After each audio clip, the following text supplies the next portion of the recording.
இந்த bond price இருக்குல்ல, பாண்டோட market ப்ரைஸும் அந்த ஓவரால் மார்க்கெட் இன்ட்ரெஸ்ட் ரேட் இருக்குல்ல, இந்த ரெண்டுமே வந்து அப்படியே ஆப்போசிட். மார்க்கெட் இன்ட்ரெஸ்ட் ரேட் வந்து எப்போல்லாம் கம்மியாகுதோ இந்த பாண்ட் ரேட் வந்து இன்க்ரீஸ் ஆகும்.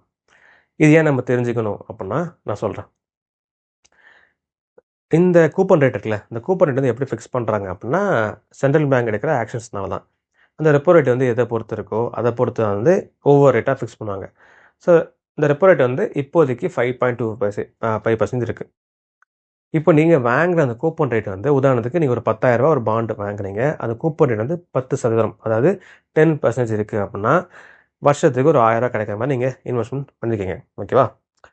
ஒரு 6 மாதம் கழிச்சு இந்த ரெப்போ ரேட் வந்து இன்னும் கொஞ்சம் கம்மியாயிருச்சு. ஓகேவா? கம்மியாயிருச்சு அப்படின்னு வச்சுக்கோங்களேன். அதனால எல்லா மார்க்கெட் இன்ட்ரெஸ்ட் ரேட்டும் கம்மியாகும். பட் உங்கள் வந்து ஃபிக்ஸ்டு கூப்பன் ரேட் தான். ஏன்னா வந்து இந்த கூப்பன் ரேட் தான் நீங்கள் வரப்போகுது. பட் புதுசாக ஒரு பாண்ட் இருக்குல்ல, நீங்கள் ஜனவரியில் நீங்கள் வாங்கியிருக்கீங்க அப்படின்னா ஜூனில் வந்து ரெப்போ ரேட்டை இன்னும் கொஞ்சம் கம்மி பண்ணுறாங்க. ஸோ அதனால் எல்லா மார்க்கெட் இன்ட்ரெஸ்ட் ரேட்டும் கம்மியாகுது. ஸோ அதனால் ஜூனில் வர அந்த புது பாண்ட்ஸோட அந்த ரேட் எவ்வளோ பார்த்தீங்கன்னா, அந்த கூப்பன் ரேட்டை பார்த்தீங்கன்னா 9% ஆகுது. எக்ஸாம்பிள் நான் சொல்கிறேன். அதே 10,000 நீங்கள் போட்டால் 9% அந்த பாண்ட் அந்த கூப்பன் ரேட் இருக்குது. இப்போ எது அட்ராக்டிவாக இருக்குது?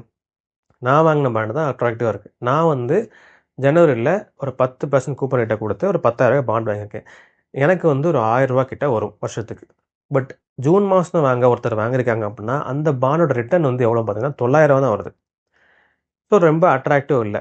ஸோ எக்ஸிஸ்டிங் பாண்ட் என் பாண்டு தான் வந்து ரொம்ப அட்ராக்டிவாக இருக்குது. இப்போ என் பாண்டு எங்கே ட்ரேட் ஆகிட்டு இருக்கு? என்எஸ்சி அண்ட் பிஎஸ்சி ட்ரேட் ஆகிட்டு இருக்கு. ஸோ எல்லார் கண்ணும் இப்போ எங்கே போகும்னா அந்த பாண்டுக்கு போகும். அந்த பாண்டு டிமாண்ட் அதிகமாகறனால அந்த மார்க்கெட் ப்ரைஸ் வந்து இன்க்ரீஸ் ஆகும். 10,000 இருந்தது வந்து 10,200 ஆகலாம்.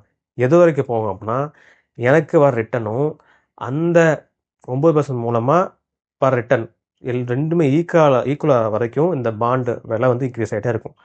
ஸோ இப்படி இன்ட்ரெஸ்ட் ரேட் வந்து கம்மி பண்ணும்போது இந்த சைடு இந்த டிமாண்ட்னால இந்த பாண்ட் ப்ரைஸ் வந்து இன்க்ரீஸ் ஆகும். ஸோ இது ஏன் சொல்கிறேன் அப்படின்னா சில பேர் எப்படி இன்வெஸ்ட் பண்ணுவாங்க அப்படின்னா இப்போ 5.25% ரெப்போ ரேட் இருக்குது. ஏன் அந்த ரெப்போ ரேட் கொண்டு வந்தாங்கன்னா இன்ஃப்ளேஷன் ரொம்ப கம்மியாக இருக்கனால மக்கள் வந்து அந்த பணம் புழக்கம் அதிகமாகிறதுக்காண்டி ரெப்போ ரேட் வந்து கம்மி பண்ணியிருக்காங்க. இது அப்படியே இருக்குமா கேட்டிங்கன்னா கண்டிப்பாக இருக்காது.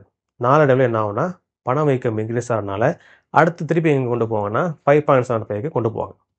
உதாரணத்துக்கு அடுத்த வருஷம் 5.75 ஆகுது அப்படின்னு வச்சுக்கோங்களேன். அந்த டைமில் நீங்கள் பாண்ட் வாங்குறீங்க.